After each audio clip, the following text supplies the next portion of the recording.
When we look at the sky on a dark, clear night, what do we see? We see the entire sky dotted with countless stars, some bright and some not so bright. The moon is the brightest object in the night sky. The stars, the planets, the moon, and many other objects in the sky are called celestial. That is, they are positioned in or relating to the sky. So these are all celestial objects. Now, when we talk about our planet, that is Earth, our Earth has only one satellite, and that is the moon. Its diameter is only 1/4 that of the Earth. Now it appears so big because it is nearer to our planet than other celestial bodies. The moon completes one orbit around the Earth with respect to the fixed stars in about 27.32 days. That is a sidereal month. The moon takes around 29.53 days to reach the same visual phase, that is the synodic month. The time difference between a sidereal and synodic month is due to the advancement of the Earth in its orbit around the Sun during a sidereal month. The Earth actually travels 30 degrees per month around its orbit. So, the moon must travel not 360 degrees but about 390 degrees in order for it to realign itself relative to the sun, say new moon to new moon day. Now, the time taken by the moon to complete one rotation and one revolution is the same. As a result, only one side of the moon is visible to us on the Earth. It has mountains, plains, and depressions on its surface. These cast shadows on the moon's surface. The moon does not have conditions favorable for life. There is a change in the shape of the moon every day. Sometimes the moon appears to be perfectly round, and sometimes the moon cannot be seen at all, even if the sky is clear. The day on which the whole disk of the moon is visible is known as full moon day. Thereafter, every night, the size of the bright part of the moon appears to become thinner and thinner. On the 15th day, the moon is not visible. This day is known as the new moon day. The next day, only a small portion of the moon appears in the sky. This is known as the crescent moon. Then again, the moon grows larger every day. On the 15th day, once again we get a full view of the moon. The various shapes of the bright part of the moon as seen during a month are called phases of the moon. Phases of the moon play an important role in our social life. Almost all festivals in India are celebrated according to the phases of the moon. For example, Diwali is celebrated on the new moon day. Buddha Purnima and Guru Nanak's birthday are celebrated on full moon day. Mahashivratri is celebrated on the 13th night of the waning moon. Eid ul Fitr is observed on the day following the sighting of crescent moon. This was about moon, which is the natural satellite. Apart from that, we also have artificial satellites. There are many man-made satellites revolving around the Earth. These are called artificial satellites. They are orbiting around the Earth, and you might wonder how artificial satellites are different from natural satellites. Actually, artificial satellites are man-made. Second, they are launched from the Earth with the help of a rocket, and they revolve around the Earth much closer than Earth's natural satellite, that is, Moon. Now, India has built and launched several artificial satellites. starting from Aryabhatta, which was the first Indian satellite. Some other Indian satellites are INSAT, IRS, Kalpana 1, EduSat, etc. Artificial satellites have many practical applications. They are used for forecasting weather, transmitting television and radio signals. They are also used for telecommunication and remote sensing. While watching the night sky, you may notice various patterns formed by different groups of stars. These are called constellations. Among the constellations, we have Ursa Major. It is also known as the Big Dipper, the Great Bear, or the Saptarishi. There are 7 prominent stars in this constellation. It appears like a big ladle or a question mark. There are 3 stars in the handle of the ladle and 4 in its bowl. It was one of the original 48 constellations listed by Ptolemy in the 2nd century AD. Today it is the third largest of the 88 modern constellations.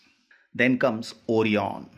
It is one of the most magnificent constellations in the sky, located on the celestial equator and visible throughout the world.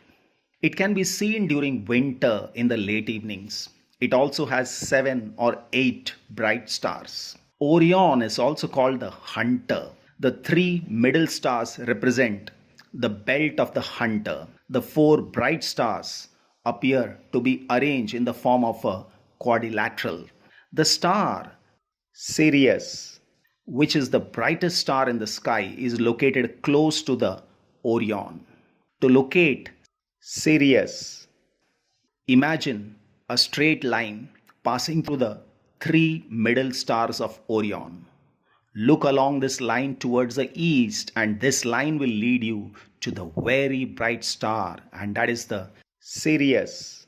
Cassiopeia is another prominent constellation in the north sky. It is visible during winter in the early part of the night. It is easily recognizable due to its distinctive W shape formed by 5 bright stars.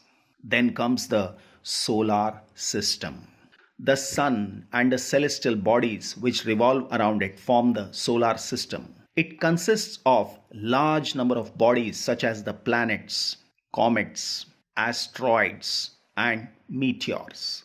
The gravitational attraction between the sun and these objects keep them revolving around it. The earth, as you know, also revolves around the sun. It is a member of the solar system. It is a planet.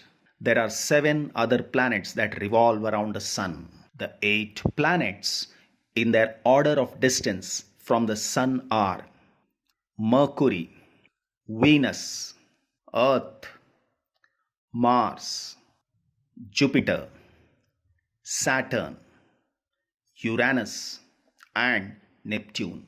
All the 8 planets of the solar system move around the sun in fixed paths. These paths are elongated.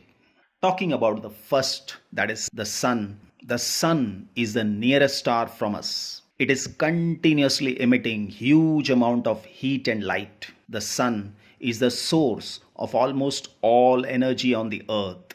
In fact, the sun is the main source of heat and light for all the planets. The sun is nearly 150 million kilometers away from the earth. The distance between celestial bodies are expressed in light years. It is a distance traveled by light in 1 year. Now remember that the speed of light is about 3 lakh kilometers per second.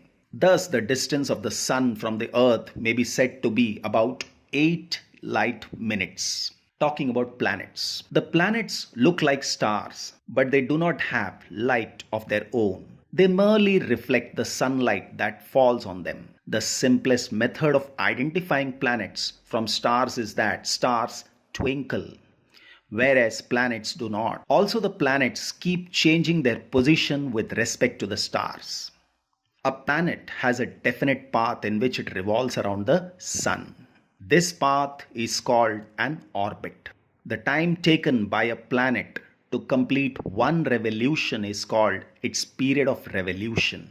The period of revolution increases as the distance of the planet increases from the sun. Besides revolving around the sun, a planet also rotates on its own axis like a top. The time taken by a planet to complete one rotation is called its period of rotation. Some planets are known to have moons, satellites revolving around them. Beginning with the first planet, and that is Mercury. The planet Mercury is the nearest to the Sun. It is the smallest planet of our solar system. Its orbit around the Sun takes only 87.97 days, the shortest of all the planets in the solar system. Because Mercury is very close to the Sun, it is very difficult to observe it, as most of the time it is hidden in the glare of the Sun. However, it can be observed just before sunrise or just after sunset near the horizon. So, it is visible only at places where trees or buildings do not obstruct the view of the horizon. Mercury has no satellite of its own. Next comes the Venus. Venus is Earth's nearest planetary neighbor. Venus is the second planet from the Sun and the third brightest object in the Earth's sky after the Sun and the Moon. Venus orbits the Sun every 224.7 Earth days. Sometimes Venus appears in the eastern sky before sunrise. Sometimes it appears in the western sky just after sunset. Therefore, it is often called a morning or an evening star, although it is not a star. Venus has no moon or satellite of its own. Rotation of Venus on its axis is somewhat unusual. It rotates from east to west, while the Earth rotates from west to east. Venus isn't the closest planet to the Sun. It is still the hottest. The reason behind that is it has a thick atmosphere full of the greenhouse gas, that is carbon dioxide and clouds. Then comes our mother planet, that is Earth. It is the only planet in the solar system on which life is known to exist. Some special environmental conditions are responsible for the existence and continuation of life on the Earth. These include the right distance from the Sun, so that it has the right temperature range, the presence of water and suitable atmosphere, and a blanket of ozone. From space, the Earth appears blue, green due to the reflection of light from water and land masses on its surface. The axis of rotation of the Earth is not perpendicular to the plane of its orbit. The tilt is responsible for the change of seasons on the Earth. The Earth has only one moon. Then comes the Mars. So, this is the next planet. The first one actually outside the orbit of the Earth. Mars is a cold desert world. It is half the size of Earth. Mars is sometimes called the red planet. It's red because of rusty iron in the ground. Mars has two small natural satellites, that is Phobos and Deimos. Its orbital period is 687 days. That is, to complete one revolution, it takes 687 days. Indian Space Research Organization launched India's first Mars orbiter mission, that is Mangalyaan, on November 5th, 2013. It was successfully placed into an orbit of Mars on September 24, 2014. With this, India became the first country in the world to do so in its first attempt. Then comes the Jupiter. It is the fifth planet from the Sun and the largest in the solar system. It is so large that about 1,300 Earths can be placed inside this giant planet. However, the mass of Jupiter is about 318 times that of our Earth. It rotates very rapidly on its axis. Jupiter has a large number of satellites. It also has faint rings around it. You can easily recognize Jupiter as it appears quite bright in the sky. If you observe it with the help of a telescope, you can also see four of its large moons. At present, it has 79 confirmed moons. Then comes Saturn. Saturn is the sixth planet from the Sun and the second largest in the solar system after Jupiter. It appears yellowish in color. What makes it unique in the solar system is its beautiful rings. These rings are not visible with the naked eye. You can observe them with a small telescope. Saturn also has a large number of satellites, that is 62 satellites. One interesting thing about Saturn is that it is the least dense among all the planets. Its density is less than that of water. Then it is Uranus and Neptune. These are the outermost planets of the solar system and they can be seen only with the help of large telescopes. Uranus is the seventh planet from the Sun. Like Venus, Uranus also rotates from east to west. The most remarkable feature of Uranus is that it has highly tilted rotational axis. As a result, its orbital motion appears to roll on its side. Then it is Neptune. Neptune is the eighth and the farthest known planet from the Sun in the solar system. It is the fourth largest planet by diameter, the third most massive planet and the densest giant planet. The first four planets, that is Mercury, Venus, Earth and Mars, are much nearer to the Sun than the other four planets. They are called the inner planets. The inner planets have very few moons. The planets outside the orbit of Mars, that is Jupiter, Saturn, Uranus, Neptune, are much further off than the inner planets. They are called the outer planets and they have a ring system around them. The outer planets have large number of moons. Now let us learn about some other members of the solar system. The first one is asteroids. Now there is a large gap in between the orbits of Mars and Jupiter. This gap is occupied by a large number of small objects that revolve around the Sun and these are called asteroids. Asteroids can only be seen through large telescopes. Then it is comets. Comets are also members of our solar system and they revolve around the Sun in highly elliptical orbits. However, their period of revolution around the Sun is usually very long. A comet appears generally as bright head with a long tail. The length of the tail grows in size as it approaches the Sun. The tail of a comet is always directed away from the Sun. Many comets are known to appear periodically. One such comet is Halley's Comet, which appears after nearly every 76 years. It was last seen in 1986. Then it is meteors and meteorites. Now at night when the sky is clear and the moon is not there, you may sometimes see bright streaks of light in the sky. These are commonly known as shooting stars, although they are not stars. They are called meteors. A meteor is usually a small object that occasionally enters the Earth's atmosphere. At that time, it has a very high speed. The friction due to the atmosphere heats it up. It glows and evaporates quickly. That is why the bright streaks lasts for Earth is called. Some meteors are large and so they can reach the Earth. They can actually strike the surface of the Earth before they evaporate completely. The body that reaches the Earth is called a meteorite.